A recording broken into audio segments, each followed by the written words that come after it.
মানিকপুৰ আঞ্চলিক ছাত্ৰ সন্থাৰ বাৰ্ষিক অধিৱেশন অনুষ্ঠিত কৰাৰ উদ্দেশ্যে গঠন কৰিবলগীয়া অভ্যৰ্থনা সমিতি গঠনৰ প্ৰক্ৰিয়া বাতিল। অহা অক্টোবৰ মাহত অনুষ্ঠিত হ'বলগীয়া মানিকপুৰ আঞ্চলিক ছাত্ৰ সন্থাৰ বাৰ্ষিক অধিৱেশন উদযাপনৰ উদ্দেশ্যে এখন অভ্যৰ্থনা সমিতি গঠনৰ উদ্দেশ্যে আজি মানিকপুৰ তিনিআলিস্থিত শ্বহীদ ভৱনত অনুষ্ঠিত হৈ যায় এখন সভা। অৱশ্যে প্ৰতিকূল বতৰৰ বাবে আশানুৰূপ ৰাইজ তথা ছাত্ৰ ছাত্ৰী উপস্থিত থাকিব নোৱাৰাৰ বাবে অহা খ্ৰীষ্টীয় ২৬ জুলাই তাৰিখে দিনৰ ২ বজাত আকৌ সভাখন অনুষ্ঠিত কৰাৰ সিদ্ধান্ত লোৱা হয়। আৰু উক্ত দিনৰ সভাতেই অভ্যৰ্থনা সমিতিখন গঠন কৰা হ'ব বুলি মানিকপুৰ আঞ্চলিক ছাত্ৰ সন্থাৰ উপদেষ্টা আফতাবুল হুছেইনে জানিবলৈ দিয়ে। আজিৰ সভাখনত মানিকপুৰ আঞ্চলিক ছাত্ৰ সন্থাৰ ভাৰপ্ৰাপ্ত সভাপতি মণ্টু দাস, সাধাৰণ সম্পাদক উৎপল বৰ্মন, কিছু সদস্যৰ লগতে মানিকপুৰ অঞ্চলৰ বহুতো সংগঠনৰ বিষয়ববীয়া উপস্থিত থাকে।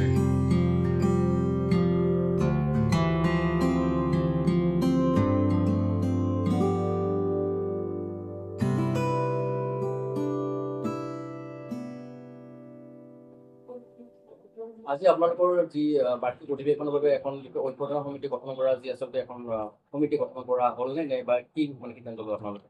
হয়, আজি আমি যোৱা ৮ তাৰিখৰ আমাৰ মানিকপুৰ আঞ্চলিক ছাত্ৰ সন্থাৰ কাৰ্যনিৰ্বাহক সভাত প্ৰস্তাৱমৰ্মে আজি আমি এখন অভ্যৰ্থনা সমিতি গঠনৰ বাবে আমি মানিকপুৰ আঞ্চলিক ছাত্ৰ সন্থাই মানিকপুৰ স্থানীয় কিছু প্ৰাক্তন সতীৰ্থ তথা স্থানীয় ৰাইজক আমি আমন্ত্ৰণ জনাইছিলোঁ।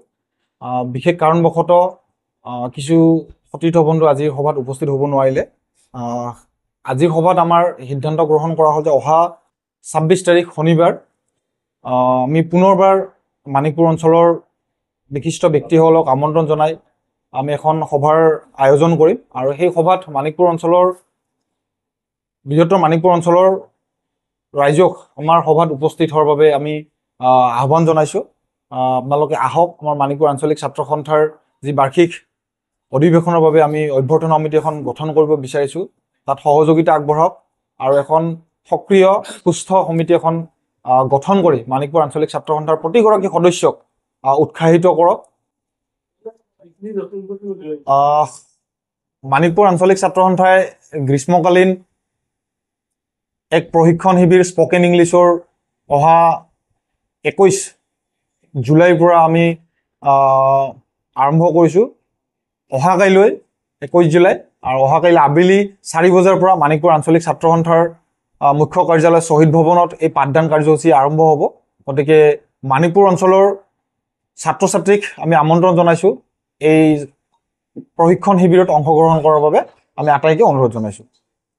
আৰু এই প্ৰশিক্ষণ সম্পূৰ্ণ বিনামূলীয়াকৈ হ'ব।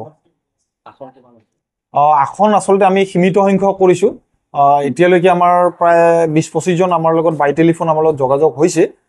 খুব সীমিত আসন আমাৰ মাজত এতিয়া আছে। গতিকে যদি কোনোবাই আমাক বাই টেলিফোন যোগে আমাক জনাব বিচাৰে জনাব পাৰিব আৰু অহাকালিৰ পৰা আহিলে সীমিত আসনৰ ভিতৰত হয়তো হৈ যাব। কিমান দিনীয়া হ'ব? এইটো আমাৰ ৭ দিনীয়া হ'ব। আৰু শ্ৰেণীটো আমি নিৰ্ধাৰণ কৰি দিছোঁ ৮ম মান শ্ৰেণীৰ পৰা স্নাতক বৰ্ষলৈকে।